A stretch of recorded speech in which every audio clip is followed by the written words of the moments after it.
नमस्कार दोस्तों, आज हम आपके लिए लेकर आए हैं अनंत चतुर्दशी की व्रत कथा। हर साल भाद्रपद मास के शुक्ल पक्ष की चतुर्दशी तिथि पर अनंत चतुर्दशी का त्योहार मनाया जाता है। इस दिन गणेश भगवान की मूर्ति का विसर्जन करने के साथ साथ व्रत रखने का भी खास महत्व होता है। अनंत चतुर्दशी पर भगवान विष्णु के अनंत रूप की पूजा होती है और विधि विधान से व्रत रखा जाता है। ऐसी मान्यता है कि इस दिन व्रत करने से जातक के जीवन में सुख, समृद्धि और शांति बनी रहती है। महाराज युधिष्ठिर ने एक बार राजसूय यज्ञ किया और यज्ञ मंडप का निर्माण बहुत ही सुंदर और अद्भुत तरीके से करवाया। यज्ञ के मंडप में जल की जगह स्थल तो स्थल की जगह जल की भ्रांति होती थी। इसी के चलते दुर्योधन एक स्थल को देखकर जल कुंड में जाकर गिर गए। जब द्रौपदी ने यह देखा तो उनका उपहास करते हुए बोली कि अंधे की संतान भी अंधी होती है।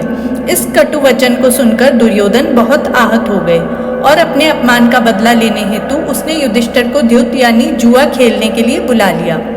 वहां छल से जीत हासिल करके पांडवों को 12 वर्ष का वनवास दे दिया।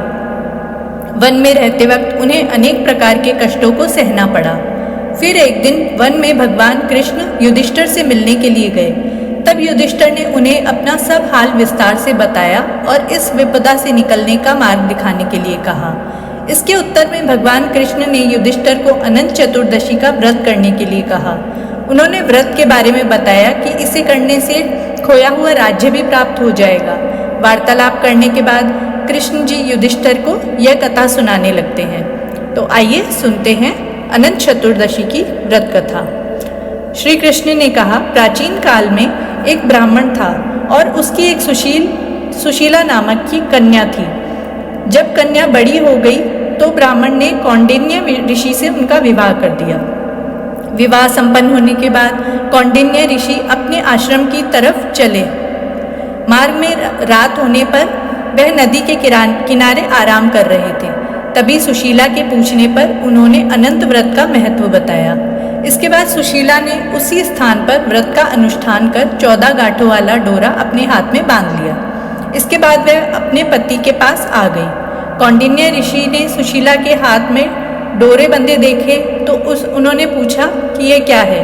तभी सुशीला ने उन्हें सारी बात बता दी। लेकिन कौंडिन्य ऋषि सुशीला की बात सुनकर बिल्कुल भी प्रसन्न नहीं हुए और उसके हाथ में बंधे डोर को आग लगाकर जला दिया, जिससे अनंत भगवान का अपमान हुआ और इसके परिणाम स्वरूप कौंडिन्य ऋषि की सारी संपत्ति नष्ट हो गई।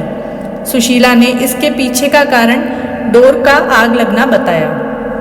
इसके बाद ऋषि पश्चाताप की अग्नि में जलते हुए अनंत भगवान की खोज में वन की ओर निकल गए।